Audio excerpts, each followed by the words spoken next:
大家好，我是魔法创作室，欢迎大家收看我的视频。家里的旧笔、圆珠笔不出墨，千万不要立马扔。今天教你几招，无论你选哪一招，旧笔秒变新笔，笔记清晰顺畅不卡顿。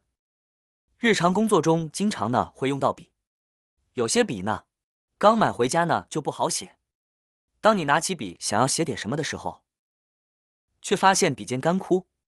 无论怎么摇晃、吹气、涂抹，都无法让笔芯出水，或者是写出来的字断断续续的。遇到这种情况，很多朋友呢就选择把笔扔掉了，这样真的就太可惜了。今天给大家分享的方法，轻松解决各种笔不出墨的问题。像这一支笔呢，就是买回来书写几次呢就闲置了，这会儿想再书写，却怎么都划不出墨。或者是断断续续的出一点点。方法一，出墨不顺畅。相信很多朋友啊，都遇到这种情况吧？扔掉吧又可惜，因为毕竟我们可以看到，里面还有许许多多的墨水，都没有用完。买的时候花了1块5毛钱。其实像我们家里面的话，这种笔就卖个1块钱，因为那天是去书店买的，书店的这些文具它不打折。结果这个笔就要贵得多，没用几天就出现了这种断断续续、出墨不清晰的情况。想要解决这个问题也非常的简单。据说遇到这个问题啊，我们可以先用打火机把火打着，然后轻轻的把笔尖放在火上面烤一烤。烤的时候要注意不要把笔给烤坏了。像我刚才一不注意看一看，笔尖处都被我烤融化了。烤融化之后笔就坏了，那么用起来就不方便了。所以说呢，我们只需要在笔尖处这样轻轻的烤一烤。烤一烤之后，我们再来试一试。刚开始的时候出墨还是有一点点卡顿，但是和刚才画出来的这个笔记，那么对比特别明显。那么我们这样多画几下，是不是越画这个笔记越清晰？慢慢的卡顿的情况也消失了，那么孩子在用来改作业的时候，就可以继续用了。看一看是不是本来报废了的不出墨的这个红色圆珠笔，立马又可以用了。那么为什么会出现这种情况呢？其实它的原理非常简单。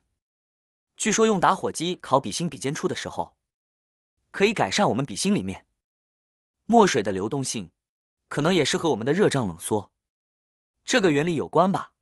那么到底是怎么回事？其实到现在我也不是特别的明白，只知道这个方法反正是特别的管用。方法二，写字时笔画断断续续，出水不顺畅。这个时候有些朋友就会想着，里面可能是没有墨了。然而不一定，我们翻出家里面的酒精，倒一点出来，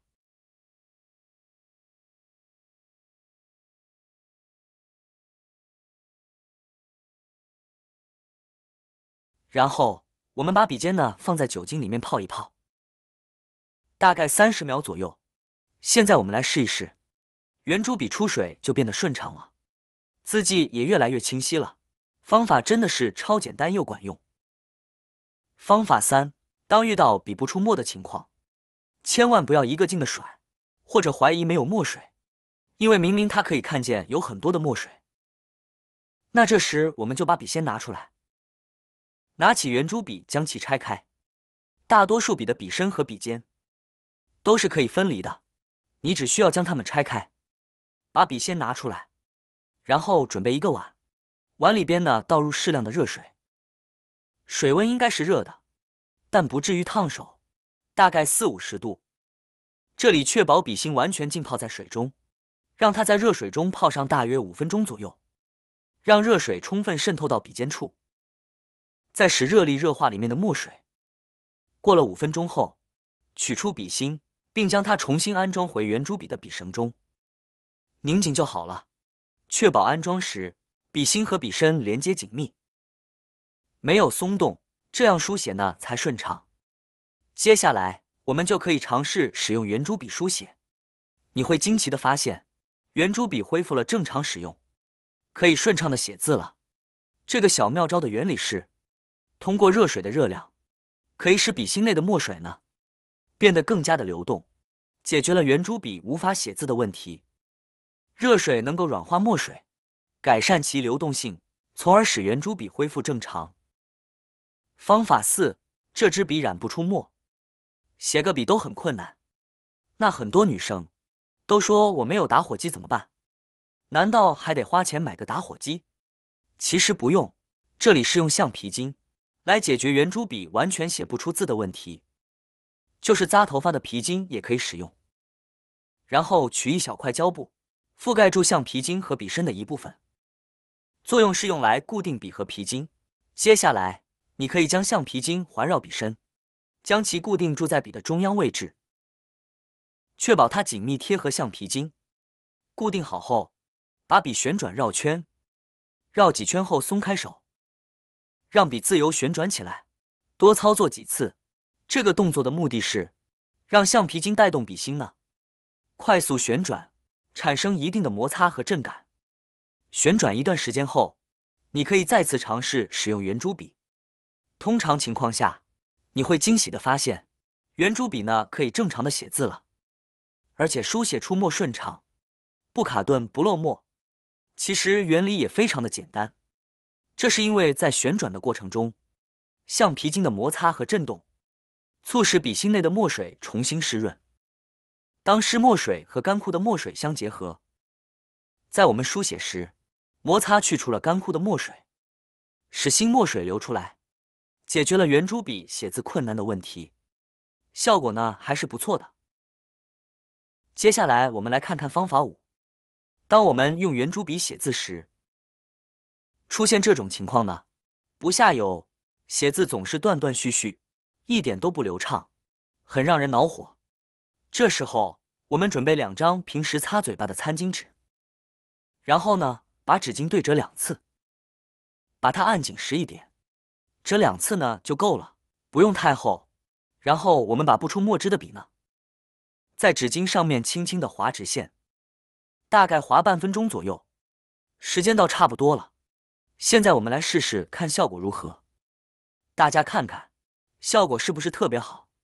圆珠笔的出水呢已经变顺畅了，笔迹呢也变得特别的清晰了，非常的管用。纸巾我们随身都会携带，当我们遇到这种情况时，用2张纸巾那就搞定了，真是实用又方便。这些小妙招呢，看似简单，但却非常的实用，可以帮助你解决圆珠笔使用过程中的常见问题。现在不要轻易丢弃那些不能写字的圆珠笔了，尝试这些方法，让你的笔焕发新生，继续为你的生活和工作提供便利吧。好啦，今天的视频内容呢就分享完了。喜欢我的视频的朋友们，记得点赞、转发、分享哦。希望可以帮助到更多的朋友。或许你有更多更实用的小技巧，欢迎评论区留言分享哦。点击我的视频头像，还可以观看更多的生活技巧。每天呢都会分享不同的精彩视频，别忘了关注我哟。感谢您的支持，我们下期再见了。